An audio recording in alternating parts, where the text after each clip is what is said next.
দুইটা কথা বলার জন্য ছাদে আসছি। ইদানিং ঘরে বসে ভিডিও বানাইতে কেন জানি ভালো লাগে না, বা বা মানে একটা অফিসিয়াল একটা পেছনে ব্যাকগ্রাউন্ড সাইকেল টাইকেল থাকবে, ওই রকমও কেন জানি ইদানিং ভালো লাগে না, কি জানি হয়েছে। সো দুইটা কথা মাথার মধ্যে আসছিল, ভাবলাম আপনাদের সাথে শেয়ার করি। সেটা হচ্ছে কি, ধরেন এটা একটা খুবই একটা স্পেসিফিক কেস সিনারিওর জন্য বানানো ভিডিওটা। সেটা হচ্ছে কি, ধরেন আপনি 100 কিলোর একটা ইন্ডিভিজুয়াল টাইম ট্রায়াল করতে চান, নিজের সাথেই নিজের একটা রেস, যে আপনি দেখতে চান যে আপনি 100 কিলো রাইড কত তাড়াতাড়ি শেষ করতে পারেন। সো যেহেতু 100 কিলো আইটিটি, তার মানে মাঝখানে কিন্তু আপনি থামবেন না। সো আপনার ফুড নিউট্রিশনের যেই ব্যাপার স্যাপারগুলো সব কিছু হচ্ছে গিয়ে অন দ্য বাইকই করতে হবে। সো এরকম যদি হয়, সেক্ষেত্রে আপনার স্ট্র্যাটেজি কীরকম হবে।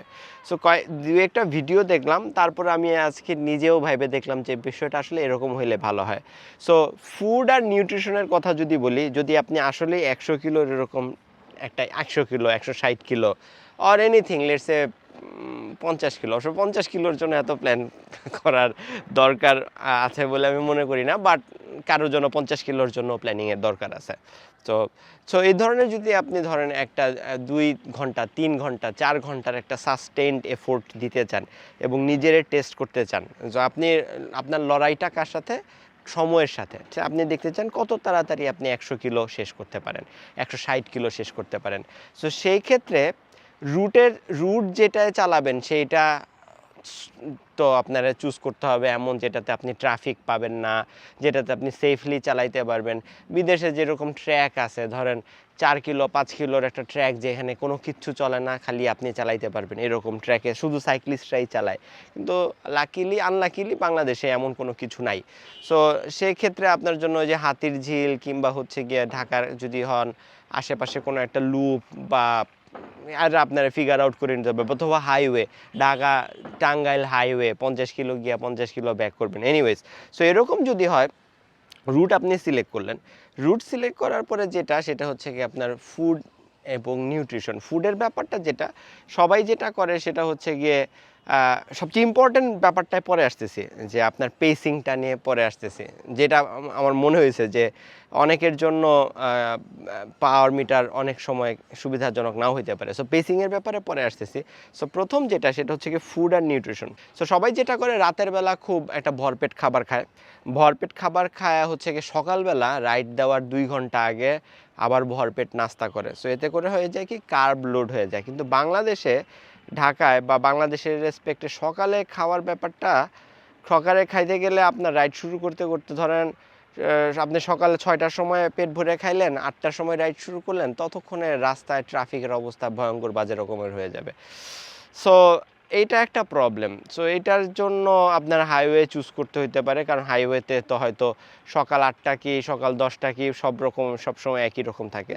সো যাই হোক, সবাই তো নর্মাল ট্রেন্ড যেটা, সেটা হচ্ছে গিয়ে আপনি আগের রাতে পেট ভরে খাবেন এবং হচ্ছে গিয়ে সকালে রাইডের অ্যাটলিস্ট 2 ঘন্টা বা 3 ঘন্টা আগে ভরপেট নাস্তা করবেন। সো এটা তো করলেন। তারপরে হচ্ছে কি আপনার আপনি রাইড শুরু করবেন। সো আপনি 100 কিলো লেটসে টার্গেট করছেন। সো এইটার জন্য ফুড আপনার সাথে পিনাট বাটার নেবেন না কি নেবেন, কি খাবার নেবেন, আপনি কি কতটুকু পানি নেবেন, সেটা আপনার আপনার ক্যাপাবিলিটির উপরে ডিপেন্ড করে আপনি নেবেন। ঠিক আছে? সো সেটাও আমি বলতেছি না। ধরেন শীতের সিজনে, এই সিজনে আমি ধরেন হচ্ছে গিয়ে ভালো রাস্তা পাইলে আমার মনে হয় 2টা বোতলে গ্লুকোজ আর স্যালাইন হয়ে গেলেই মনে হয়।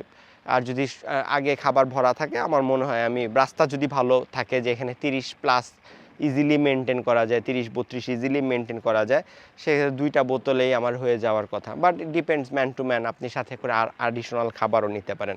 বাট দ্যাটস নট আজকের মেইন পয়েন্ট। আমার মেইন পয়েন্ট আজকে আমি যেটা যেটা ভেবে বের করলাম, যে অনেকের জন্য পেসিংটার জন্য হার্ট রেট মনিটর দিয়ে পেসিংটা বেটার অপশন হইতে পারে। সো কেন এটা বলতেছি, যে কারণ ধরেন আমরা অনেক সময় করি কি, পাওয়ার মিটার দেখে পেসিং করি, যে ধরেন আপনি দেখছেন যে আপনি 3 ঘন্টা 3.5 ঘন্টা 4 ঘন্টার এফোর্টে আপনি 130 ওয়াট সাস্টেন করতে পারেন। সো 130 ওয়াট সাস্টেন করতে পারেন, 140 ওয়াট সাস্টেন করতে পারেন, লেটস 150 ওয়াট সাস্টেন করতে পারেন, ভালো কথা। বাট শুরুতে হয় কি, আপনার অ্যাড্রেনালিন রাশ থাকে, তো সো তখন হয় কি, যে আপনি হচ্ছে গিয়ে শুরুর লেটসে 1 ঘন্টা 160 ওয়াটের চালায় ফেলছেন। সো হয় কি আপনার হচ্ছে গিয়ে এনার্জিটা কমে যায়, কারণ আপনার তো একটা সার্টেন অ্যামাউন্ট অফ এনার্জি আপনি সাস্টেইন করতে পারেন। সো শুরুতেই যদি আপনি ধরেন আবেগের বশবর্তী হয়ে আপনি 150 ওয়াটে চালায় ফেলছেন, বাট আপনি কিন্তু 3 ঘন্টা ধরে 150 ওয়াট রাখতে পারেন না। সো শুরুতে আপনি যদি এইটা করে ফেলেন, তখন কিন্তু লাস্টে দিয়ে যেটা হবে, লাস্টে দিয়ে সেটা হচ্ছে গিয়ে আপনার পায়ে আর জোর থাকবে না, আপনি আর হচ্ছে গিয়ে পেস মেনটেন করতে পারবেন না। সেই জন্য একটা ভালো ওয়ে হইতে পারে, সেটা হচ্ছে গিয়ে আপনি শুরুতে পাওয়ার দেখবেনই না, শুরুতে আপনি হার্ট রেট দেখে চালাবেন। সো লেটসে আপনার ল্যাকটোর threshold heart rate let's say 160 watt, so 160 BPM. So আপনি করবেন কি, লেটসে আপনি ধরেন 130 প্রথম হাফ আপনি 130 বিপিএমে চালানোর চেষ্টা করবেন, যে 130 135-এর উপরে আপনি প্রথম হাফে আপনার অ্যাভারেজ হার্ট রেট, এর উপরে আপনি উঠতেই দিবেন না।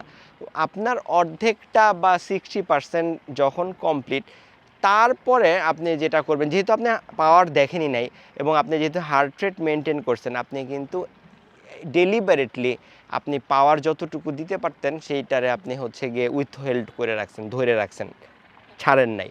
সো আপনার পায়ে তখনও পাওয়ার আছে, আপনার তখনও এনার্জি শেষ হয়ে যায় না, বিকজ আপনি ডেলিবারেটলি আপনি যেই ল্যাকটেড থ্রেশোল্ড হার্ট রেট যেইটা আপনি মেনটেন করতে পারেন 1 ঘন্টা, ওইটার অনেক কমে চালাইছেন। সো ওইটাতে হয়েছে কি, আপনি হচ্ছে গিয়ে পাওয়ার, আপনার এনার্জিটা আপনি শেষ করে ফেলার নাই। সো পরের হাফে, লেটসে পরের 40%-এ বা পরের 50%-এ আপনি তখন হচ্ছে গিয়ে আপনি পাওয়ার বাড়ান, বা হচ্ছে গিয়ে আপনি হার্ট রেট এলিভেট করার চেষ্টা করেন। যত 130-এ যেটা চালাইতেছিলেন, এখন সে 135-এ যে বিপিএমে চালাইতেছিলেন, সেটারে 140 করার চেষ্টা করেন, বা 150 স্টেডি রাখার চেষ্টা করেন। দেখবেন কি যে তখন আপনি 150 হার্ট রেটও রাখতে পারতেছেন, এতে করে আপনার পাওয়ারও কিন্তু আগের থেকে একটু বেড়ে গেছে। একটা অ্যানালজি আমি দিতাম, সেটার জন্য আমার একটা খালি এসিআই এর হচ্ছে গিয়ে মশার মারার স্প্রে ক্যান দরকার ছিল। আমাদের বাসায় প্রচুর মশা, আমাদের বাসায় প্রচুর এসিআইয়ের ক্যান ইউজ হয়, বাট খালিগুলা নাকি হচ্ছে গিয়ে ফেলে দিছে বা বুয়া নিয়ে গেছে। এনিওয়েজ, সো ওইটার অ্যানালজিটা আমি যেটা দিতাম, সেটা হচ্ছে গিয়ে ধরেন শুরুতে আপনি বেশি পাওয়ারে চালায় ফেললে যেটা হয়, যে পরে আপনার পায়ে পাওয়ার থাকে না, আপনার এনার্জি তো ডিপ্লিট করে গেছে, আপনার পায়ে পাওয়ার থাকে না, but heart rate it still elevated, heart rate still উঁচুতে আছে। মানে ধরেন আপনি পরের হাফে আপনি দেখতেছেন আপনার হার্ট রেট ঠিকই 155 160 টাচ করতেছে, বাট আপনি পা দিয়ে 120 ওয়াটও রাখতে পারতেছেন না। লাইক ওই যে এমটি ক্যানগুলার মতো স্প্রে, মশার স্প্রে, বাতাস বাইর হইতেছে কিন্তু ভেতর থেকে মশা মারার জিনিস বের হইতেছে না, মাল বের হইতেছে না, কিন্তু হচ্ছে গিয়ে হাওয়া বের হইতেছে। লাইক হার্ট রেট ঠিকই এলিভেটেড আছে, লাইক করে বাতাস বের হইতেছে।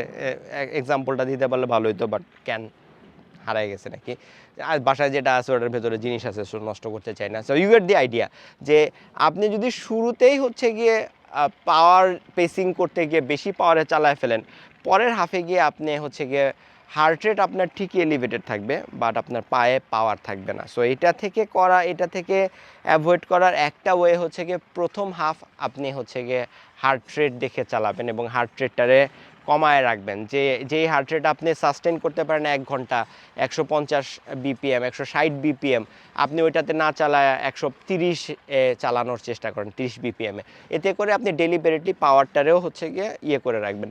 তারপরের হাফে গিয়ে আপনি জোরে জোরে চালান, হার্ট রেট এলিভেট করার চেষ্টা করেন, দেখবেন হার্ট রেট এলিভেটেড হওয়ার সাথে সাথে আপনার পাওয়ারও বেড়ে গেছে।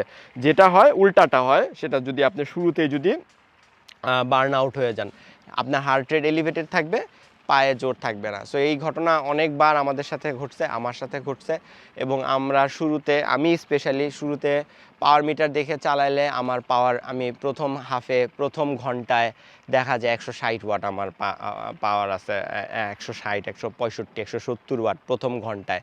বাট আমার তো 100 কিলো চালানোর প্ল্যান, সো আমার তো 3 ঘন্টা 20 মিনিটের মতো লাগার কথা। সো 3 ঘন্টা 20 মিনিটে হয়তো আমি 130 ওয়াট 40 ওয়াট রাখতে পারি, বাট প্রথম 1 ঘন্টাতেই যদি আমি 170 ওয়াট রেখে ফেলি, তার মানে কিন্তু আমার ওভারঅল এনার্জি যতটুকু আমার স্টোর আছে, সে ওভারঅল এনার্জি স্টোরটা কিন্তু অলরেডি অনেকটা বেশি আমি খরচ করে ফেলছি, যেটা আমি পরে গিয়ে স্ট্রাগল করব।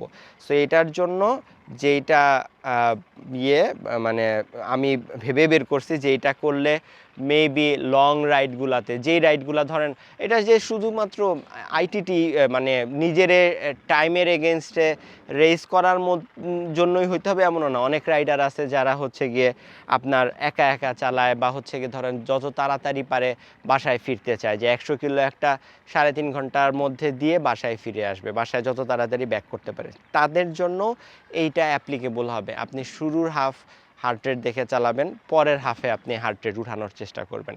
এইটা একটা জিনিস আমার মাথার মধ্যে আসছে এবং এটা আমি দেখছি বাইরের ওইটা ফলো করে আমি আজকে এটার রিজনিংটা একটু বাইর করার চেষ্টা করছি যে এইভাবে করলে এইটার কারণে পরের হাফে হচ্ছে গিয়ে পায়ে জোর থাকে না। মানে এগুলো সবাই আমরা জানি, তারপরে হচ্ছে গিয়ে আবার একটু ভিডিওর সামনে এসে এক্সপ্লেন করলাম, কারণ এটা নিয়ে মনে হয় না কথা বলছি। এনিওয়েজ ভিডিও শেষ করে দিই, অন্ধকার হয়ে আসতেছে।